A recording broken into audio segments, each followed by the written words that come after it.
La película Guasón o Joker es una película que a mí me tocó emocionalmente, espiritualmente, intelectualmente, y a partir de verla me motivó a escribir el artículo que quiero compartir con ustedes, así lo podemos pensar juntos.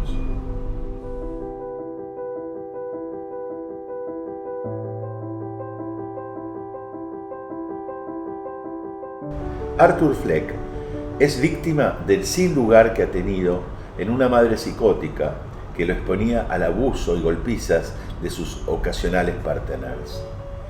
En determinado momento en la película se ve cómo Arthur va al psiquiátrico donde estuvo internada la madre y comenta que el diagnóstico de ella era paranoia, tenía delirios persecutorios, era una psicótica, digamos, ¿no?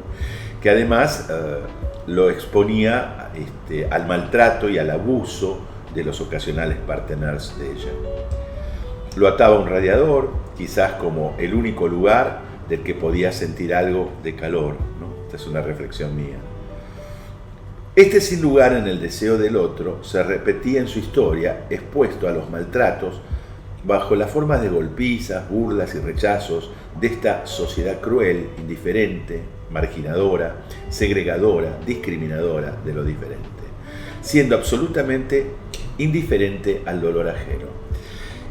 Nosotros notamos que las neurosis, el concepto de fantasma que tiene que ver con el lugar que el sujeto cree tener para el otro, para el deseo del otro, suele ser la base, la matriz desde la cual se posiciona en el mundo y su posición se repite en todos los vínculos que tiene el sujeto.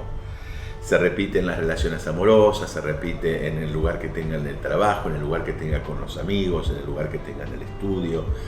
Es una suerte de matriz que se repite. Eso ocurre en general en la neurosis.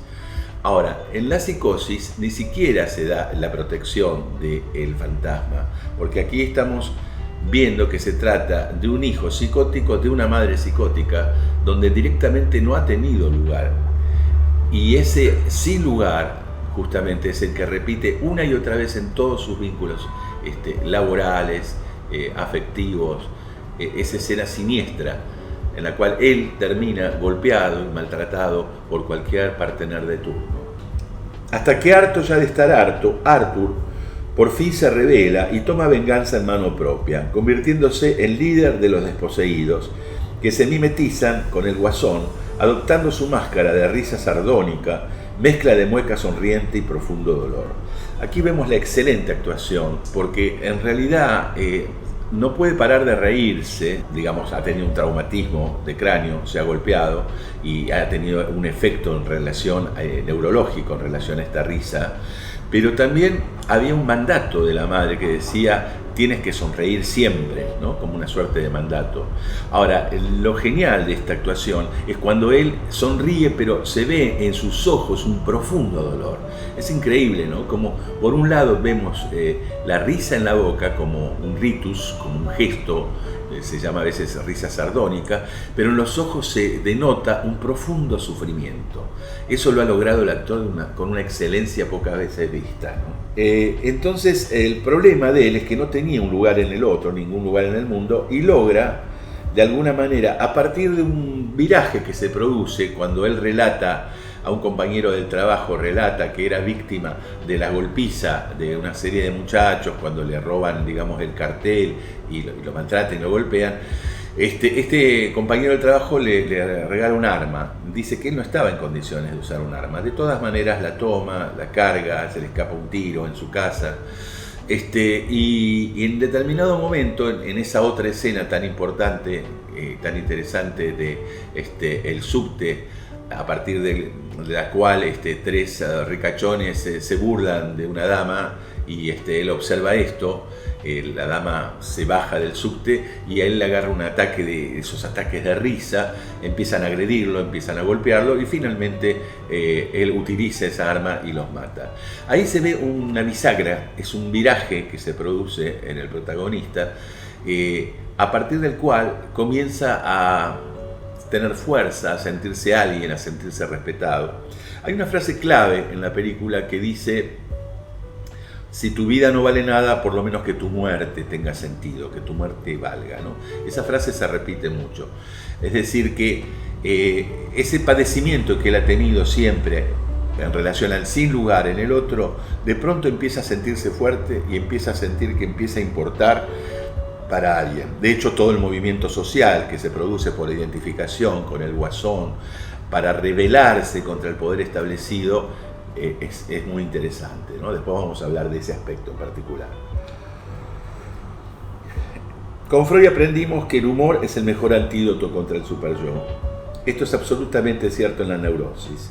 El humor supone un acto inteligente en el que se juega una intervención simbólica sobre lo real. En Kant, es un cambio de posición, de objeto del goce del otro dentro del fantasma a la posición de sujeto que con habilidad goza al otro.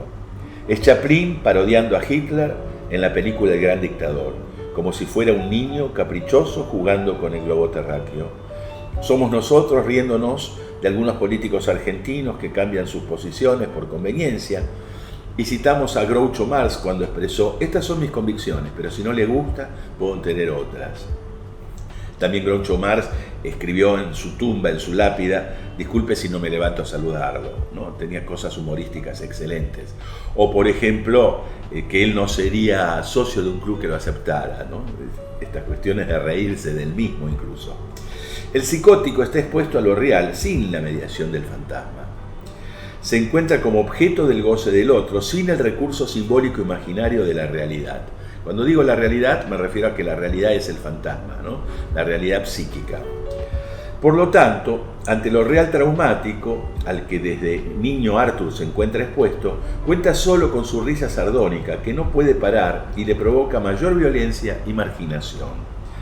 El modo como el protagonista pasa de la posición de objeto del goce del otro a la posición de aparente sujeto gozador del otro es a partir del recurso, como recién les explicaba, de un arma, con la cual comienza su defensa, generándose la transformación de Arthur Fleck, hazme reír del otro, en el Guasón, por fin burlador, él también del otro, en una suerte de mortífero pasaje al acto infernal. Esto nos recuerda la aseveración freudiana acerca de que el sujeto hace activamente lo que sufrió pasivamente. Esta es una suerte de reflexión freudiana que tiene la exactitud de las matemáticas, siendo que el psicoanálisis es una ciencia conjetural, no es una ciencia ni humana ni exacta, no es una ciencia. Es un corpus teórico de conjeturas abiertas a verificación clínica, ¿no?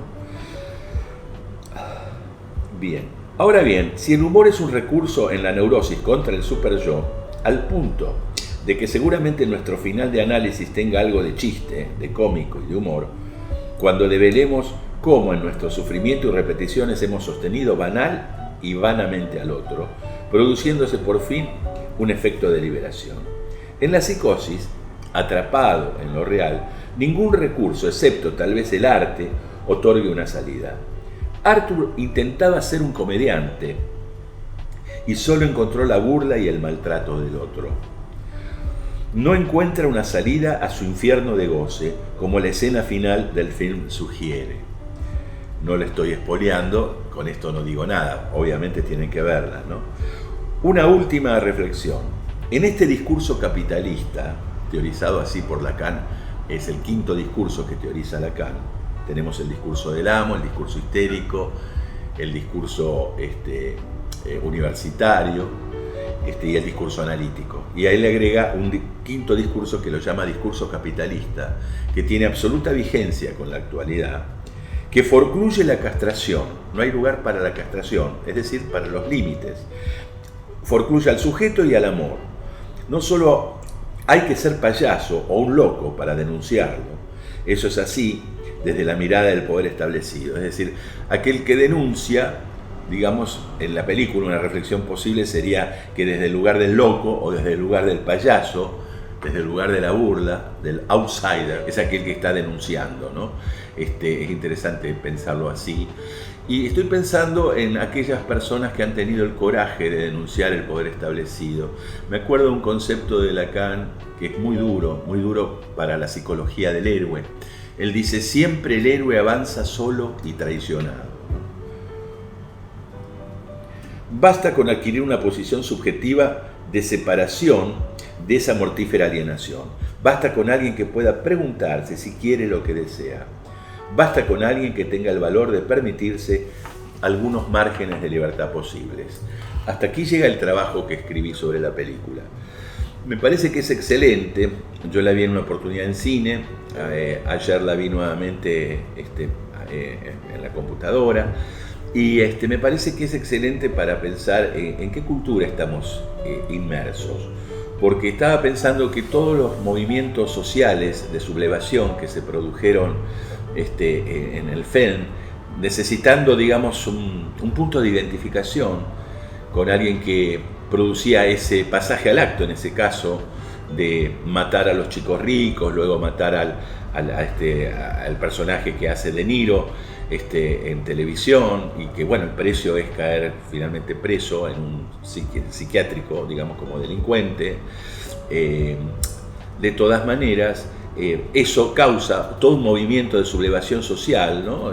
Vemos que Ciudad Gótica, obviamente en Nueva York, todos con máscaras de payasos, identificados con él e identificados entre sí, hacen, digamos, una sublevación y un desborde social, como está ocurriendo en muchos países actualmente en Latinoamérica. Vemos el ejemplo de Chile, que hay, digamos, como una suerte de sublevación contra el poder opresor establecido, ¿no? Es como que es un momento donde los pueblos están despertando y están empezando a decir basta con la opresión y están intentando liberarse.